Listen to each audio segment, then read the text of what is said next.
Smart guy when it comes to real estate. I had a chance to, sit down and talk with Caesar a few times. So that's big. Yep, enjoy. Yep, y'all come on in, man. Let's get this thing up real quick. Hey, do me a favor, man. Look, I hear every week, so y'all be like, man, send me messages. Jamal, man, this live was fire. Oh, it was so fire. It was so good. Send this to your people. Like right now, man, send this to your people, man. Yeah, somebody, did this just start? Yes, it did. So somebody do me a favor right now and just go tag some family members and some friends. Like everybody know somebody who's working a 9 to 5. Everybody, all right, cool. I see some of my Lakewood University students on here. That's right, that's right. Y'all come on in. Yup, we got class on Wednesday. Don't be late. Yup, y'all come on in. Yup, get the book, 9to5millionaire.com. All right, I see the McMillans in the house. Man, one of my favorite families. Man, hey, y'all stay in my prayers. Yup, y'all doing big things too. I've been watching y'all. Emma, Sarah, yo, you really, you really taking off. Keep going. Keep going. Yup. Montreal, what's up, son? How's everything going out there, man? Yup. Y'all come on in, man. Come on, we got a treat. Professor King. I love it. You know, it's so weird. When y'all first started calling me Professor King on the Lakewood classes, I used to always like look back behind me just like, man, Professor King, that sounds like my dead name or something. So, but I think the more and more I'm doing it, I'm getting used to it now. So, yep, let's go, man. Chicago, stand up. Man, send this out to all of my Chicago people. We're about to talk. We're about to go deep today. We are about to go deep. We go deep every day, but I'm about to share something with y'all, man. I'm about to share some real emotion with you guys today. Today, I'm telling you, you don't want to miss this. So for everybody watching the replay, man, welcome. This is called Millionaire Moments. And every single week, we breaking my book down, 9 to 5 Millionaire, Don't Quit Your Day Job. We breaking this thing down, chapter by chapter. And the reason why we're doing this is because I wanna like really go a little bit deeper than what the book actually has, right? I wanna actually, like if y'all have any questions, anything like that, I want you guys to take a journey with me. Yeah, Atlanta's in the building. Yup, Chi-Town, what's up, let's go. So what we've been doing now, we've been breaking it down, right? We're on chapter 5. This is one of my favorite chapters, right? It's not the favorite, and you guys will find out which one is my favorite chapter, but this one, oh man, this chapter here, I think this was the time period in my life where I kind of was like, whoa. This was the time period in my life where I saw that, you're here today and you're gone today. This was the time period where I was just like, man, that's why I call this the wake-up call, right? Because I had to answer the call. And I'm going to talk about what that is, all right? So first off, I want to thank everybody that's on here, all my people who've been rocking for the last 4 weeks, and it's the 5th week. Man, thank you for tuning in. Thank you for rocking with me. We're doing this for 16 weeks, y'all, all right? So if you haven't got your book yet, you still have time. Go to 9to5millionaire.com, all right? And get your book, 9to5millionaire.com, and you got the audio book. And the audio book is fire. I'm going to give you guys a little excerpt from the audio book today. All right, so last week, and I'm just going real quick. I'm not about to go over the whole thing. Oh, Nigeria's in the house. I got to stop and then say what's up to Nigeria. Man, I got to go visit there one day. I'm definitely going to visit there once things open up. But check it out. Last week, we went over the vehicle and the destination, all right? And so for my life, right, I said I pinpointed what my destination was going to be in life. And my destination was that I wanted to become a millionaire. Why? Not so that I could just have, when I was a kid, I ain't gonna lie, I wanted to be swimming in money like Scrooge McDuck. But when I became a little bit older, I realized the reason why I wanted to become a millionaire or become wealthy is because I wanted to make sure that I take care of my family a certain kind of way. I wanted to make sure that I was able to do the things in life that I wanted to do and not what my job or my career told me that I could do according to what they would pay me, right? So all you guys just think about that. And then what we talked about also is that most people get their destinations confused with their vehicle and their vehicles confused with their destination. If you just think about it, like, when you ask a person, or you're in college, and in college they ask you, what major do you want to major in? And then a major is according to what you want to do in life, like what job, what career you want to have in life. And so you go and say, man, I want to be a police officer. And that's great, but that's a vehicle. That job is a vehicle that's going to get you to the destination in life. So, and you're going to have a bunch of vehicles. There's nothing wrong with that. But the problem is why a lot of people get depressed and why a lot of people just kind of, because they put all their hopes and dreams into their job. They put all their hopes and dreams because they made that the destination. But then when that destination get ripped from you, when you don't get promoted anymore in that destination, now you're stuck and you're like, oh my God, my whole life, this is all I wanted to do. All I wanted to do is become a police officer. And now I didn't get promoted as a police officer. Or now they just downsized because of COVID or whatever. And they just laid me off. So it's deeper now. So now in your mind, you didn't just lose your job. You lost your destination, the thing that you've been trying to get to for your whole life. And that's why it's so important, guys. Y'all got to hear me on this one. It's so important to identify what your destination is. So therefore, if you lose your job, if you don't get promoted, it's okay. It's okay. Why? Because the destination haven't changed just because my job changed. Your job is not your destination. It's the vehicle that's going to get you there. So just like anything else in life, if you got a vacation or a place you want to travel to, and you hop in your car and all of a sudden the car stops working, that does not mean that vacation is over with. That doesn't mean that now all of a sudden, oh man, let me take my suitcase out the car because we can't make it there now because, man, the vehicle stopped working. No, that means you just go into your other vehicle. That means you just go in the garage, go get the keys, open up the other car door, and you take that car. And if that vehicle don't work, then you go get a train ticket or a plane ticket. So you can have so many different vehicles, y'all, all right? So that's what we went through. So go back and check out the replay if you missed it, all right? So in this one, all right, in chapter 5, the wake-up call. Guys, let me tell you guys, my destination was, like I just said, it was to become a millionaire. And my vehicle, it was football. I was going to use football as my vehicle to get me where I needed to be in life, right? So I started playing football in high school. Anybody on here, I seen a couple people on here from Bogan, shout out. I started playing football and I was really good at it. And, because I was very passionate about it. And, here it is. I ended up getting over 20 plus scholarship offers to different colleges. And I stayed close to home and I ended up going to Western Illinois. And here it is. Western was perfect. I wouldn't change it for nothing in the world. The guys that I played football with was some beasts. And a lot of those guys actually made it to the NFL. All right. And so here it is. We winning conference championships. It was just perfect. We was the most winningest team in Illinois. And, and I was part of that team. Here it is. I'm a fixture on that team. And I'm seeing guys get drafted in front of me and things like that. And then all of a sudden, it was like my senior year, right? And I'm like, dude, this is crazy. Here it is. I'm about to realize my dream. Oh, man. Most people are still getting their master's degrees, bachelor's degrees, and they still trying to fill out job applications. And here it is. Somebody said I should have came to Illinois State. We used to whoop y'all. I never lost to Illinois State in 4 or 5 years of college. Never. All right? Shout out to the Redbirds, though. So here it is with the front door of success. The front door of success. I'm right there. And then all of a sudden, didn't get drafted. I don't even know. It's so crazy that here it is. It's been over 24, 25 years, and I still feel that disappointment. And it really wasn't. Like I said this in the book, guys. I really did not love football like that, right? I found out that I was not, I didn't like breaking my fingers, tearing my ACLs, messing my back up. I didn't love football. But what I did love, I loved the idea of what football was going to do for my family. That's what I fell in love with. And at that moment when I didn't get drafted, I was lost. I'm telling y'all, I was gone. I lost my identity. And the reason why is because I was guilty. I was guilty of making my job, right, the NFL, making that the actual, destination, when that was just another vehicle that was going to get me to the millions that I wanted to make in life. And so I talked about this before, guys. I was suffering from what I call PTSD.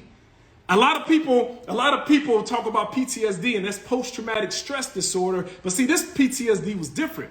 It's called post-traumatic sports disorder. Post-traumatic sports disorder. Somebody here said no practice squad or arena football. Arena football was paying the same amount as the police department without benefits, though. So, I didn't want to go play arena ball. I didn't want to go play Canadian football. No, I wanted to play in the NFL. Why? Because I wanted to make millions. And so I didn't want to just, I think if I loved football in a certain kind of way, then yes, I would have kept going. I would have been like, oh man, arena football, let me play in a farm league, make $40,000. But why do that when I could, become a Chicago police officer, come back to Chicago around family and friends, and then marry my high school sweetheart? So I end up, I was suffering from PTSD, right? And like I said, that was post-traumatic sports disorder. And with that, man, let me tell you guys, and anybody that's on here, man, y'all put PTSD in the comment section if you know what I'm talking about. If you play sports and you know PTSD, for you guys that don't know, post-traumatic sports disorder, that's where everything about you looks like the NFL. That's what everything about you. I mean, I'm talking about you just walking around, you go to a restaurant and people looking at you. I remember one time, Camilla and I, we were in Hawaii for the Pro Bowl.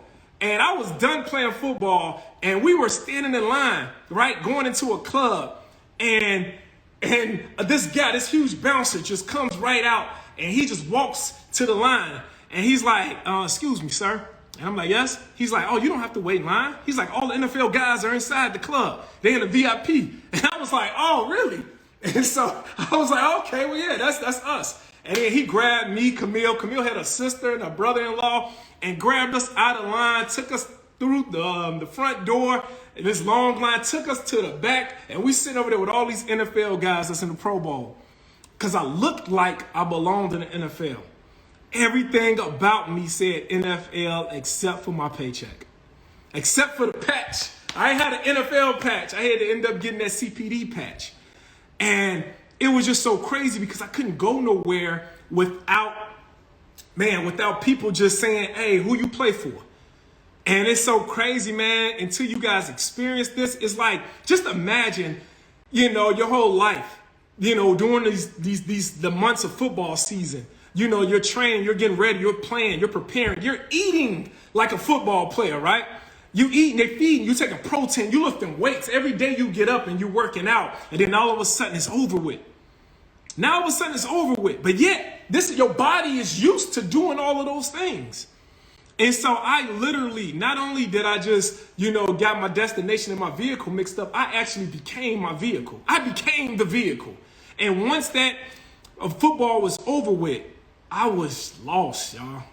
I mean, seriously. So I took what was familiar to me, right? My parents was the police department. My father was a police officer. My mother was a police officer. My brother was a police officer. My sister was a dispatcher. And so I did the thing that was the most familiar to me, and I became a police officer. That's why I always tell you guys, your level of exposure will determine your level of success.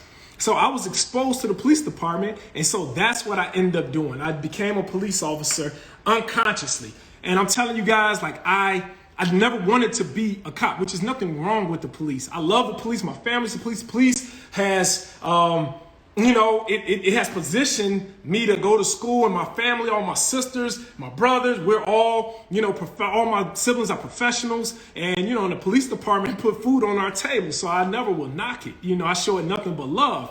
But at the same time, it wasn't for me. I felt like my parents got us to that level, right? That was my parents, and their parents before them got them to that level. And that was a great job for them. And then they didn't work overtime and do those things so that I can just do the same thing. I always felt like my parents wanted me to take it to the next level, and that's what I wanted to do. So here it is, though.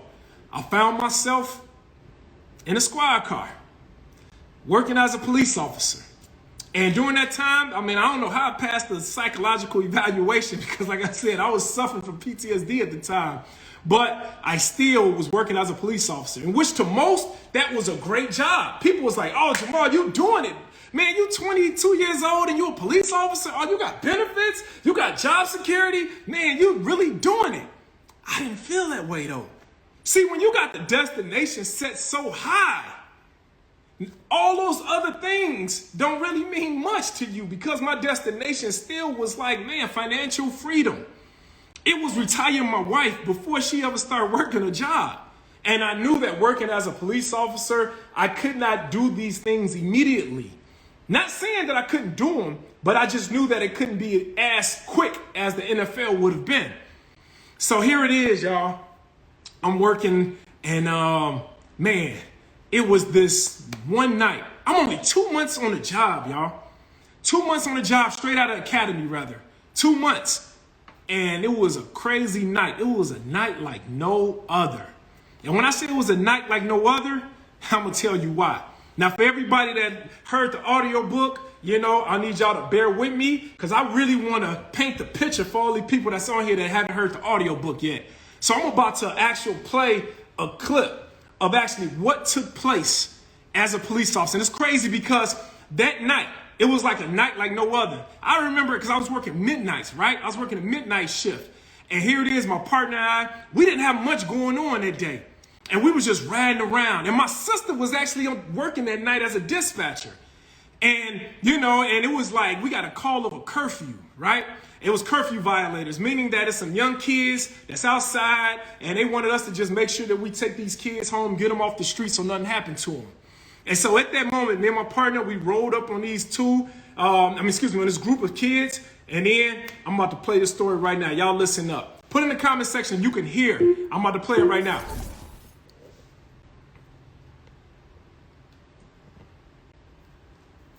16 shots. Playing from iPhone. On August the 18th, 2000. It was a day I'll never forget.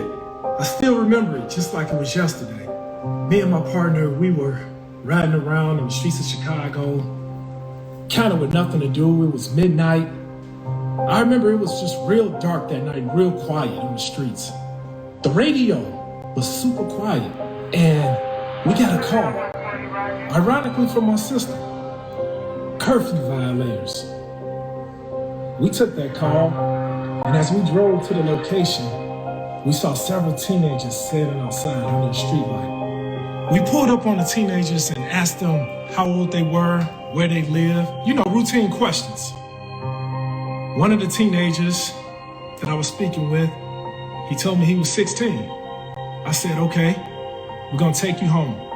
I'm gonna need you to get in the back of my car. But before we put anyone in the back of our car, it was customary to do a protective pat down to make sure they didn't have a weapon or anything going on. So as I went to go pat down this teenager, I'll never forget. The kid pushed me and took off and ran.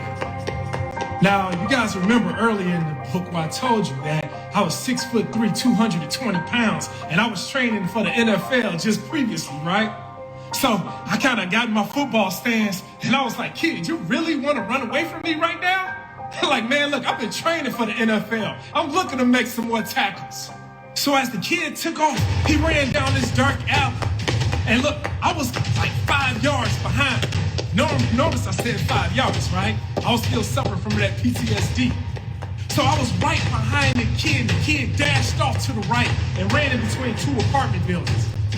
It was so dark out there, I promise you, I couldn't even see my hand in front of me. So the kid jumped up on the fence, and at the top of the fence, it was barbed wire all at the top. I ran up to the kid on the fence and said, all right, kid, come on down, man, I got you. Let me take you home. As I reached up to go grab the kid and pull him down off the barbed wire fence, the kid pulled out a Tech 9 and pointed it right in my head. Man, it seemed like it was yesterday. I immediately reached up and I held on to the gun, fighting for my dear life. The second I grabbed the gun, the kid held down the trigger and bullets just started raining over my head. I'm holding on to the gun and my hands are burning. The kid is pulling the trigger. We're fighting over the gun.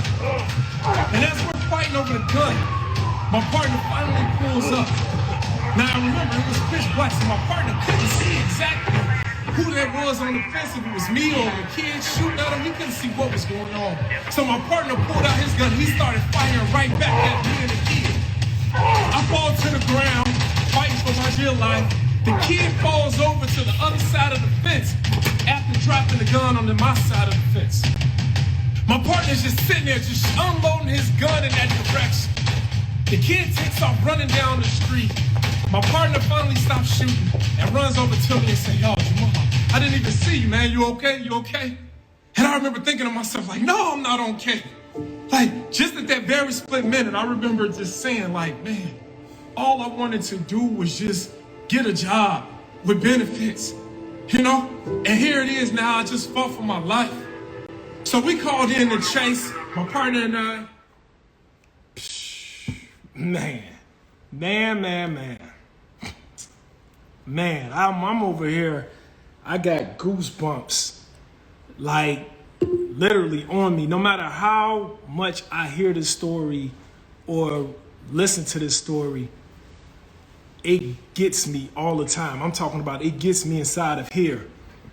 And the reason why is because, like, at that very moment, like, I got up, I went to work, I put my uniform on, you know, I kissed my wife, you know, I was preparing to come back home that night.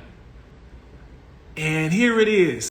I almost lost my life on something as simple as a curfew violation. I don't know if somebody listening, or all you guys that's listening, have ever been in a position where you almost lost your life. But it's something that happens inside of you where you just start thinking about to yourself. You say to yourself, like, man, I have to live. And you realize that you really haven't even lived. You got this far in life to realize that I have not even scratched the surface on life. And, you know, I said that night, that call I got that day, that was my wake-up call in life. It was my wake-up call in life because it told me that I got to start doing something. I got to start doing more. I have to actually start, like, preparing just not my life, but my family's life as though I no longer exist. Like, what would have happened to me? At that very moment, man, I was done. And I was only a couple months on the job and I was done. But see, I talk about in the book that I was done with the mindset. I was done with the mindset that I was going to let this job take care of me and my family for the rest of our life. I was done with the mindset of saying that for the next 30 years, I was going to have delayed gratification. And then all of a sudden, when I retired, I was going to, start living the life that I, always dreamed of. I was done at that moment, but I wasn't finished. I wasn't finished with this vehicle, this one vehicle that I had. And I think some people, you actually, something happens, right? You get a wake-up call in your life. Something happens, and then you actually just let go of the one vehicle you have. And you don't have to. But when you made that vehicle your destination, then yes, you hurt. You like, man, I'm gone from here. But it doesn't have to be. So at that moment, man, I always say, somebody on here just asked me, like, what happened to that 16-year-old kid? I don't know what happened to him, but what I said before is that if I ever come across that kid, he could be listening to me right now. If I ever come across that kid, I promise you, I want to thank him. And he's not even a kid no more. He should be well into his 30s. I want to thank him. I want to thank him for not just almost taking my life, but for helping me realize how important my life really was. Helping me realize that I don't have every day or the next 30, 40, 50 years to waste. That kid, I say that he actually helped save my life that night. So something happened in me. I was never the same person. And see, my prayer is that you don't have to go through what I went through in order for you to answer your wake-up call. That's why I made this book. That's why I'm here talking about this. So that you can take this experience. You can take this experience. You can listen to it. You can put yourself in my shoes. And you can say, you know what, man? I have to go after this. Because tomorrow is not promised. Think about all of the people who probably even heard this audiobook and who probably passed away from COVID.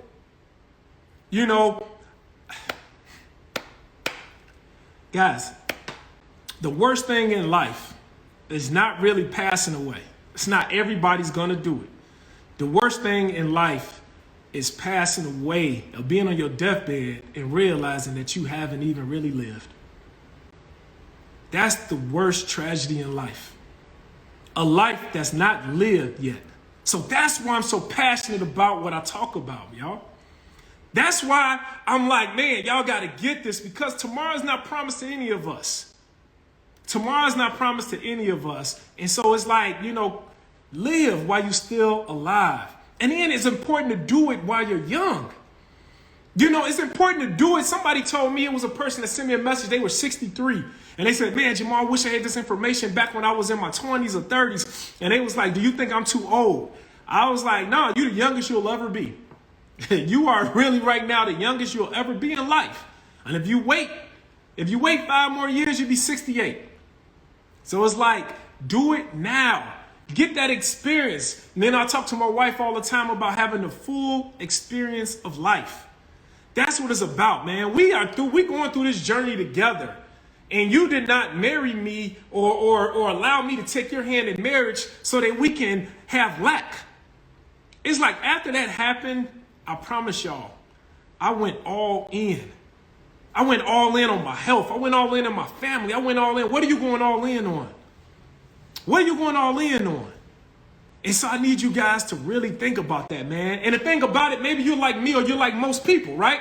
You're just like, okay, cool. Somebody put in here, I'm tired of millionaires saying that, you know, hey, you could be a millionaire, but they're not showing you how. That person or that individual must not know me or don't follow me, because that's all I talk about is the how. It's very rare that I talk about this way of you can do this. Usually I give you the how first.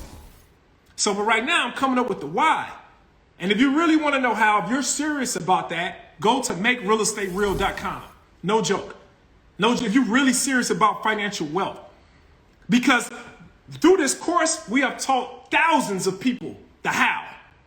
So you can't possibly even know me or know what I'm about or know what my purpose is by asking a question like that.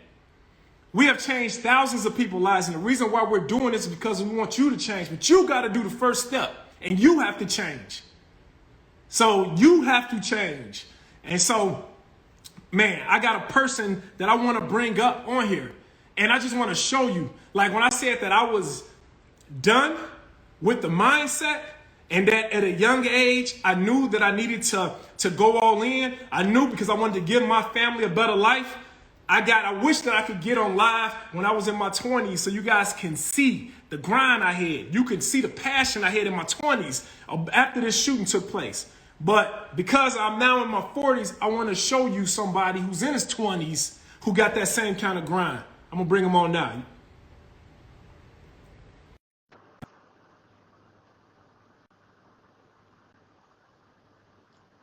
Jonathan, come on in. There you go. What's up, bro? Hey, man, can you hear me? I can't hear you. All right, hold on. You might be on mute. Let's see. Hold on. Can you hear me now? Yeah, I'm looking right there.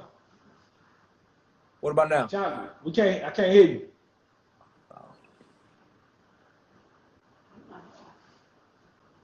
What's that? Can you hear me?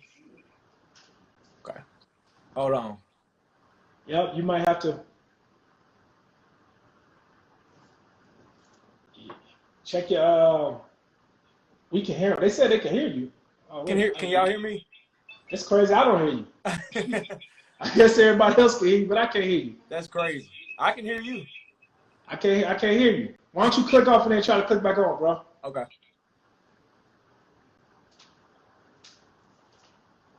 He left. I'm still alive. Yep, let me see something. Everybody said they can hear you, though. I don't know, man. That was crazy. I couldn't hear you. So, Jonathan, coming back on.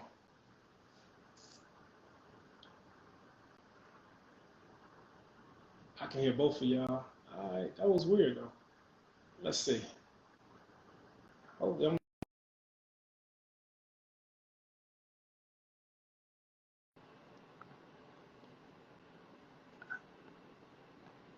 all right, let's see. Let's try this again, y'all. I think I was connected to Bluetooth. Is that better? There you go, bro. There we go. It's all good, man. It's all good. I was connected to my Bluetooth, man, so I couldn't hear you. My bad. Okay. Yep. So, man, bro, what's up, man? Man, what's going on, man? Look, I'm just happy to be here, man. Like I said, yeah, you done shared the stage with E and CJ, Carl, and so like I say, for me to be here with you right now, man, you know, it's been a blessing.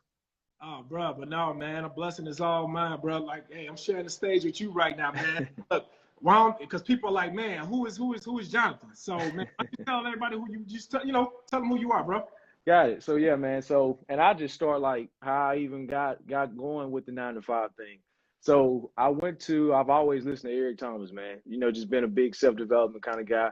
And I remember when they first, you joined the podcast, and they normally don't put anybody on the podcast. So they put anybody on the podcast, it's something special. I mean, Trey could barely get on the podcast at one point. So for you to be on the podcast, I'm like, got to be something special.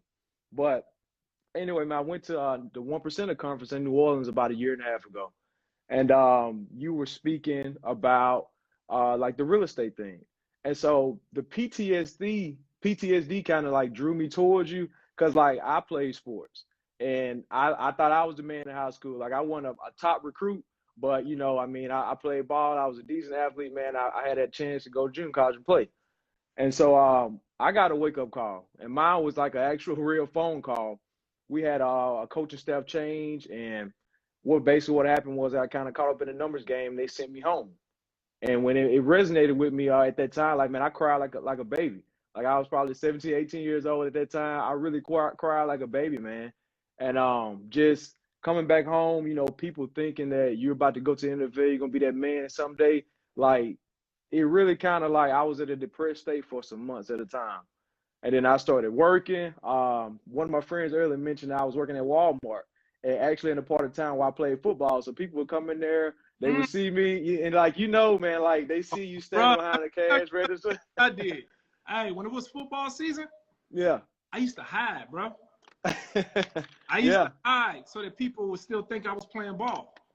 I Yeah. would literally hide somewhere, so I know exactly what you're talking about, bro. Go Man, like it hurt, because like they see me and then they didn't know what really happened. So they see me standing behind the cash register and they're like, man, what happened, man? We thought you were gonna be the man, and so it's like it's a very humbling feeling. And so I knew at that point, like I never wanted to feel that way again. And so I had a various variety of jobs, man, just doing, just any little thing. I'm thinking like here I was thinking I was the man. And now I'm out here pushing trash from under a register at Walmart. It just, it may not seem like something to some people, but to me at that time, like you go from being like the man to like it brings you all the way down to like, hey, go push the trash from under that aisle right there, and they don't sweep under there, so ain't no telling what I had to push up under there. right. So like I actually like I found a different vehicle. Like I started, and at this time I didn't know anything about your destination or your vehicle at all. But I had really like football had become like I had become football. So people only knew me from football. And now, just kind of fast forward, I don't want to skip anything, but they see me as like as an investor, as a businessman, and it's like they're like, wow, we never knew. Because I had become what they thought I would be, which was a football player. And it's just, but going back to what we made in New Orleans, you spoke about the passion you have and you spoke about real estate in New Orleans, man. Like it really resonated with me. Not only that you played football and you were at your peak, like right at the door, and then somebody snatches the carpet from under you, like, hey, this ain't for you, like that really stuck with me. And so I just started a different vehicle, man. Like I was already like pursuing towards real estate, and I was kind of doing like the you talked about the bird process. Mm-hmm. And I had did like everything in reverse. Like I was like, well, I don't know where I'm gonna get the money from to get this property, but I can do everything else until I get to the point to where only thing I need to do now is buy a house. And Now, so what like, age was you at that point? say it again. What age were you at that point? At that point, I was 23. I was 23. I was Okay. 23. And so, like I say, man, it was just, no, you know what? I started years before when I was researching. And by the time I met you, I was 24. Okay. So, yeah, I was 24, man. And I tell you what happened. I had did everything. I had the LLC. I had the tax ID number. Like, I had everything. I had a fake lease. Like, I had a mock lease. I'm not going to say fake. It was a mock lease. Like, everything you could think of. The payment system to accept payments. But I didn't have a house. And so I went to the conference. We talked. I heard your story. And like immediately, like maybe a month after, I had my first property. All right. And So, look, before we get to that point, give me the backstory. Like, how did you grow up? Like, was your parents real estate investors? No. Did you come from money? Like, how did you grow up? I grew up, man. So I have four siblings, and I'm the youngest. I'm almost a baby. I'm second to the youngest. I have a younger sister. She's about 2 years younger than me. But none of them grew. I didn't grow up from a wealthy home. They didn't know anything about real estate investing. Like it was just a regular blue collar neighborhood, man. Wow. Wow. Yeah, Your parents, are they blue collar also?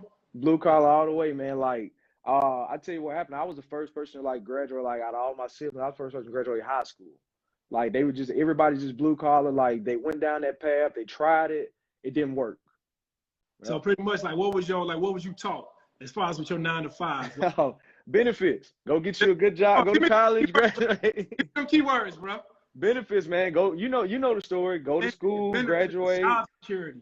Yeah, like everything they 401k. teach you. Yeah, I want to talk about the 401k thing too because like, and we'll get to it. Like when I was buying my first property, but like they taught me like, yeah, go to school, graduate, get you a four, maybe go back, get you a graduate, and then like just go and do that, and you'll be fine. You'll be set. What they say, sacrifice the first 30 years of your life, work it, retire. You'll be good. Stop right there. Sacrifice what? The first 30. The first 30. And then live like a king for the last 11 years of your life. Yeah, the last 11. Like that's not good math. So But cool. So then since you come from this blue collar, neighborhood, blue collar family, like what was your mindset? Like what was the thing that kind of sparked inside you? For me, like I said, I've always wanted to become a millionaire because I wanted to take care of my family and things like that. And that's why I chose football. So what was it for you? Like, because you grew up around all blue collar people. yeah. So you play football, so football players hang around football players, athletes. All the time. And this is gonna be so crazy, but my friend, his name is Christian Ringo. He's in the league now, but he started bringing me around. Like we would go to LA and we'll be hanging out with some more guys from the league, and so I started to see that lifestyle. Like everything that you talked about in New Orleans, I was like living it in real time. So I was actually seeing like what it's like to be a baller, like to actually be a millionaire. But it was one problem. I wasn't a millionaire. I wasn't making nowhere near as much money they were making. Like their game check was probably my yearly salary. And so, and they take care of you while you're there, but it's like the sad reality when you have to come back home. That's not your lifestyle. Oh man. Yeah. Bro, I used to go visit my friend just so I can get punched in the face. Yeah. Just so I could see that, bro. Like you just talked about paycheck. He made $200,000 per game. Yeah. And I was making $1,200 every 2 weeks. Yeah. And I think that was before the taxes was taken out my check. Yeah, exactly. And it's like, man, it's a humbling experience to actually somebody living the life you dreamed of. Yeah, especially when you guys grew up together. And it's not like a hatred thing, but it's like, man, we was in the same trenches. And thank God it sparked for him. And I tell him all the time, like, man, I appreciate you bringing me out there. And it's like, it was countless experience. It wasn't just one time. It was like, we'll be traveling all around. He like, man, I got a game in Cincinnati this week. Y'all want to get here? Like, you just got to get here. Once you get here, you good. So it was just exposing me to that lifestyle, man. And I knew, like, that weekend we were going to be set. Then I come back on Monday, I got to go to this job. Yeah. Like, I go to this job, where the like. And so I started thinking differently, man. Like, I just like, how can I secure this? Because my league days are dreaming of going to the league are long gone. So I just started, and that's when I thought about real estate. And everyone you talk to, they always say, oh, I thought about getting rental properties or investing in real estate. But they never really they actually went ahead and did it. Mm-hmm. And so my first property. The reason why, though, and I like to always say, bro, they don't, the same way how you was exposed, how you and I both were exposed to our friends in the NFL. Yeah. And it showed us, even though we couldn't play football to get the things that they had in life, it still gave us kind of like a picture, a glimpse of what it is that we're trying to get to. Yeah. That's why I say your level of exposure determines your level of success. So now that we're businessmen, now that we're in real estate, now it's all about exposure. And the reason why a lot of people, they just talking and they don't go ahead and actually go about doing it is because they haven't been exposed to it. And so that's what my life's goal has been all about, exposing individuals to this real estate life, showing you. And now you don't have to be like football. You ain't got to be 6'6", run a 40 and a 4'3", bench pressing 400 pounds. All you got to do is just have the right blueprint. Exactly. That's all you got to do is have the right blueprint. And then with the right Exactly. blueprint, now let's get into your story. What could happen?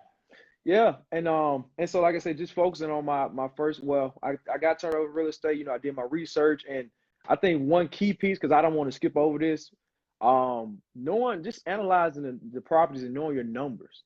That Yeah. was the biggest thing. Like, before I ever even bought a property, I looked at, a lot of them. I don't look at as many as you did, but I looked at a lot of properties, man, and just analyzing the deal before I ever put any money into it was a big key. Like, I could tell you, like, okay, I know this property will rent for this. Yeah. But you know what I'm saying, just knowing everything before I actually just jumped into it. And I won't say everything, but just analyzing the deal before I actually purchased that property was a big key. But just like you were saying about my first deal, and I don't know where you want me to start. Like, man, it was Well, why just you said you saw me, boom, got off the stage, you bought a property, go right into that. okay. So yeah, so I came back home, and now that I know so many different ways to buy a property, I'll tell you, my first deal, it was a process, and I joked about, I thought it was a loophole or something. It was a owner financing deal. Yeah. And long story short, for everyone that probably doesn't know what that means, it's just a traditional real estate deal, but there's no bank involved. So you check all your boxes, everything, but there's really not necessarily a bank transaction involved at the end of everything. And so I didn't know what it was, Mal. I found this deal on Facebook Marketplace. And so, yeah, man, I found this deal on Facebook Marketplace, and the guy had all the terms ironed out as far as down payment, what the monthly price would be. And here I was using a website just to check the rents, and I was like, I want the smartest man in the world. I'm like, well, this property will rent for about $900 a month. He's only asking for like maybe a little bit over $300 as far as a mortgage payment. I was like, that's a nice little spread after I take out maybe $100 here or there for vacancies or whatever. Yep. And so I was cash flowing maybe about $400. And so I was like, okay, I was like, this is pretty sweet. And so I was like, I just need to do it again. Mhm. And so At this point, how old are you? say it again for me. At that point, how old were you? I was 25. I was Now I 25. want you to follow along. How old are you right now? I just turned 27 in January. All right, so you was 25, and then now you just turned 27. All right, now let's go between the age of 25 to 27, what you did, the execution. So yeah, so right now I own 10 properties right now. And like I said, they've seen enough. They cash flow after everything. They cash flow about $8,000 extra a month. All And right, that's, yeah. yeah. Say it again. Say it again. So yeah, I own 10 properties, and they cash flow about $8,000 a month. As that's after we take out everything we have to, as far as like your vacancies, repairs, whatever may go wrong. If anything goes wrong, it cash flows about $8,000 positive net every month. And you're 26 years old. Yep, 27 now. Just turned 27 January. Years old. And Yep. see, and the reason why I wanted you to come on here, bro, is because you get people all the time that don't think that stuff is possible, right? Yeah. And so you remind me a lot. It's crazy how you were telling me that my story is the same story that you have. You remind me of myself when I was your age. I Yeah. tell people all the time, I became a millionaire at the age of 26. I became a millionaire on mistake Yeah. by the age of 26. I didn't even know like what net worth really was. Right. And so here it is. You're 27 years old now, and you're netting $8,000 a month from real estate, and and you use the formula, right? You use Right. the system, and that's why I tell people all the time about make real estate real. I'm like, look, this is the same system that I use. So when I was your age, after that shooting that took place, Yeah. when I said I was done with saying that I'm gonna create $8,000 a month from my job by getting promoted over the next 20, 30 years, Right. I understood that sense of urgency, bro. I understood that sense of urgency. And now that you're making $8,000 a month, you can do whatever it is you want to do in life. Right. And you now tell everybody, you got a 9 to 5, right? Right. Yeah. And the thing is it's I felt that strain at one point before I had my houses, my properties. And I felt the strain of, I was doing pretty good. I had bought my first house myself. This is before I had anything to do with real estate. I just bought my house using FHA loan. Yep. And I was just thinking like, man, what'll happen one day if I go to work and they're just like, hey, we're downsizing, or I get fired for something that's not necessarily my fault. I was a manager at the time, and I'm just thinking like all these what ifs. And I liked my house, so I was like, what happens if I get fired? How long could I stay here, or how long would it take me to find a job to supplement what I just lost? And that strain, like it'll keep you up at night, you know, because like you're living pretty comfortable already, but you're thinking like I would always go in, not necessarily hoping for anything bad to happen, but I would think like, man, what happens if my income it just something happens, something crazy, the company goes out of business, God forbid. Like I didn't feel secure. Mhm. And you know, I at the time the people around me that I was helping out, I was like, you know, I'm helping people here and there. What if I can't provide? You know, as a man, you want to be a provider, and it just never set well, man. So for years before I came across real estate, I knew I was doing well, but I was like, what happens if something out of my control happens to my one source of income? And it kept me up at night, you know. And it's like you think about it, it's always in the back of your mind, like if something never happens, I Yeah. might be done, or I could be homeless, or you just never know. Yeah. And so I think, you know, just stumbling across, like you say, just looking at it, just stumbling across real estate and actually executing. Now it's like if something happens to my job, fine, you know, it is what it is. You know, if I want to go find another job, great, but I don't necessarily have to continue to work this job to sustain my lifestyle. Yeah. Yeah. Yeah. So what would you say, bro, and I mean, really, I want you to really speak to the heart. Speak to that person that's out there that's fearful right now. They on the fence, bro. They scared. They like, oh man, I got a cousin that tried real estate. Man, you know, I hear all these stories. Man, what advice do you have? You know, that person that's nervous or fearful, bro. What advice do you have? I heard Terry say this, man. And it still resonated with me. The person that they're listening to, if they're not some type of expert in the category, meaning they have results that they can show. Like I listen to you and your team on real estate. If they don't have any properties, don't take that advice. Like I said, you wouldn't take financial advice from somebody that doesn't have a lot of money. So if somebody's trying to give you the downside to real estate, like they all say, oh man, you got to do this, or you're gonna get bad tenants. Like I've heard probably every excuse that people told me getting into real estate. I just ignored it. I was like, because I know the upside is tremendous. So whatever is gonna happen throughout that process, I'm willing to take that on, because I know if I get to where I'm trying to get to, I'm gonna be set. So whatever is going on in the middle, if I can overcome it, I'll be great. But just to answer that question, just start. You know, just start somewhere and do it little by little. Like when I first started Jemal, I would just have a checklist. Like I was like, okay, today I'm gonna do my LLC. Tomorrow I'm gonna do my tax ID. You know, then I'm gonna find me some type of. I was going to the bank and getting my business checking account. They would say, well, you need articles of incorporation. I was like, okay, well, I go on. I'm gonna research articles of incorporation. All of this is going on while I'm still working a 9 to 5. And so I'm getting off work. I'm like, I got to figure out what's the article of incorporation, you know. And then like this was before, a lot of this was going on while I was taking the course and still talking to you. So I'm like, I'm learning and getting information from you as all this goes on. And so it's like now that you know, I going through the course, it was like a staple, like, man, all this is right. All this was the right knowledge, like Jemal, like I keep telling you, the knowledge that you're giving everyone is priceless. Like they look at the fee up front, and they're like, oh no. I'm like, it's worth it. It's worth it, man. So why don't you tell the people listening, man, because you could probably tell them a little bit better. I never took the course Make Real Estate Real, you know, because I lived it. So, You're right. you know, man, about, you know, I mean, here it is. You bought 10 properties in 1 year's time, or a Yeah. little bit over a year's time period. I mean, just let them know, you know, what would you say to somebody who just got some questions about, you know, about the course, the information, the team, and stuff like that? Why don't you speak on that? Speak on it.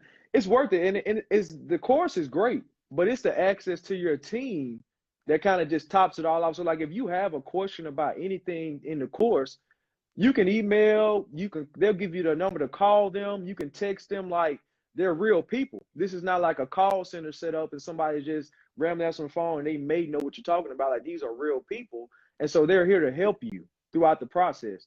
And I think like anybody that's on the fence about it, every little thing, like I continue to say, people try to discourage me from doing a lot of things. I mean, going through housing authority with some of my tenants, Yeah. Section 8 stuff, you know, just VA veterans. Like they always say, don't do this, don't do that. I'm like, why? And they never can tell you why, but they can always tell you what they have heard. They never lived it. And so just having access to your team, man, and they're explaining everything step by step, it takes off that burden of what if this goes wrong, because Right. they can tell you what happens if this doesn't work. They can guide you through it. But I think what a lot of people don't realize, that just the point of getting to where you're tired of thinking of what if I lose this job, or what happens if you don't do it. That's really the question. Like, they should ask themselves, what happens if I don't do this? Am I going to continue to live the same lifestyle that I live now? If you do it and it takes off, you'll be set. You'll be set for life, and you know that process. So even if the house burns down, you have insurance, whatever, you can always start over and get back to where you started. Hey, you ever took another real estate course before? No, I didn't, Jamal. And like I said, I was one of those people like, well, what if I pay my money and it doesn't work? And so, like I say, just hearing, I don't know what made me jump in. I think your story resonated with me, and seeing that you actually lived the lifestyle that you were teaching. And I was like, this got to be worth it. You know what I'm saying? Like, this dude, like, you give out a lot of information that some people hide. And I'm like, I mean, the guy has 4 multi-million-dollar companies. Somewhere in here, I'm going to pick up something. So I just jumped in, man. And it's been a great investment. Wow. Well, man, bro, your story is an inspiration right now. I mean, 26 years old, and 27, my fault, just had your birthday in January, you know. Yeah. And you are, you're doing it, man. You actually, there's no doubt in my mind that you're going to be a 9-to-5 millionaire. There's no doubt. I mean, just your passion, used to always, every time, it seemed like, and the thing I love about what you did, Jonathan, you used to send me a message, right? I get a lot of messages from people saying, hey, can you teach me the information? And it's like, bro, everything in the course. Ask not. Like, you literally, everything is in the course step by step. And most people, they just want you to put it on a silver platter. Yep. And you execute it step by step on the information. And then what you used to do, you wouldn't even still like ask me questions. You would just sit a picture at the title company at a closing. Yeah. You would all the time. Like, I saved most of those pictures where you would just be the title company close on another property. And at first I thought you were sending me the same picture. Happened too much. I had to get some more blazers. Oh, right. I was like, but then you would have a different outfit on. So yeah. Like, man, this dude here, and you just, man, kept going and kept going. And I just, man, you are inspiration to show people, like, when you execute on the right information, that's the key, the right information. Yeah. When you execute. So I brought the information, but now your part is a 50-50 process. Yeah. We created the right information. Now your part is to execute on that information. And bro, that's what you've done. You're doing it, man. And like I said, I'm just super proud, but I just want to tell you this. Don't stop. Yeah. Don't stop. Like whatever you feel like you accomplished right now is minute compared to where you're gonna go. Take the same thing, bro, and you're not just doing this. You're cool. You created wealth for yourself, but there's so many more levels. There's so many other people that you can bless with this. There's so many others, bro. Like, people need to know, and you're a prime example of what a 9-to-5 millionaire looks like. You're a prime example. So, bro, keep going and don't stop. All right. Most definitely, man. I appreciate it, man. Anything, man, that you, like I said, I'm gonna just let you. We got 5 minutes left. Is there anything that you want to tell all of these people that's on here, man? And then we got the replay. This thing gonna keep going. Is there anything that you might want to leave with people listening that's on the fence, like I said before, but just really like that's just scared to do it, on the fence, or just don't believe it's possible for them, or just think that you the second coming of Jemal, another 9-to-5 minutes, they can't do it. Yeah. Yeah. And like I tell people, Jemal, and we talked about it already, I was just a regular guy. I was just fortunate enough. I was decent at football. That didn't work. And I'm pretty sure it's a lot of people on this live that they've tried something and it wasn't the best. It didn't work out for them. And so, just jump in, just do it. And if you can do it, I don't care if you have to do it at 3, 4, 5 o'clock in the morning. And Kendra's right here, man. And she would always, she laughs, and I'm always up. Like, I adopted Eric Thomas 3 o'clock, 3:30 mentality. And I'm up, I'm analyzing, I'm looking for deals. I'm looking for new information, and I'm still out there trying to learn and continue to better myself, because, like you just told me, you can't stop. And it's like, this thing doesn't stop. But for anybody that's on the fence about starting, start somewhere. I don't care if it's just going online and gathering more information on how to buy a property. I think once I learned how to purchase a property, everything else kind of fell into play. But learning the process, learning, you know, the numbers before you spend any money or even think about buying a property, just learning everything that you need to know as far as the numbers in the beginning is the best step. And like I said, just start. That's really all I can tell about it. If just think about if you don't start, where will you be within the next year if you don't start today? Facts. Facts. Yeah. No, bro. Well said, man. Well said, man. But that's why I wanted you to come on, man. I just wanted to inspire, let your story inspire. And I mean, I posted some stuff before, Yeah. and I got so many comments. I got even people from Africa that sent. I probably got at least about 15 messages from Africa, just saying, "Hey, I'm 26 years old too. Can you help me in real estate? Help that other 26-year-old guy." And, you know, y'all, it's all about the information, man. Some people get information and you just let it sit on the shelf. Right. Others take that information and they run with it. You know, one thing I noticed, you know, I got this man crazy gym in my house, right? Yeah. Every single machine down there. I'm talking about it looks like, and CJ not capping. When we talk about it, like, man, we got export down there. It's for real. Yeah. But the thing about it is, if I don't get on those machines, then I just got a room that's filled with all this workout equipment that's not doing any good for my body. Exactly. I have to still go down there every single day, and I still got to put the work in. And in that kind of way, a lot of people get the information, but they don't execute on the information. Exactly. So, but no, bro, you are a prime example, man. Keep going, keep doing your thing. I'm gonna have to get up with you one day in Chicago, man. It's gonna be. I want you to come out here and we sit down and I want to show you what I got going on, and man, take you to that next level, bro. Got it. Well, hey, I'm lucky to move on my own time now, so just let me know. I love it, bro. I love it, man. Cool, Jay. All right, man. Appreciate you, man. All right, appreciate it. All right, cool. Maybe we'll stay real. Wow, guys. Yeah. I'm sure that somebody gonna get blessed after that young guy's testimony.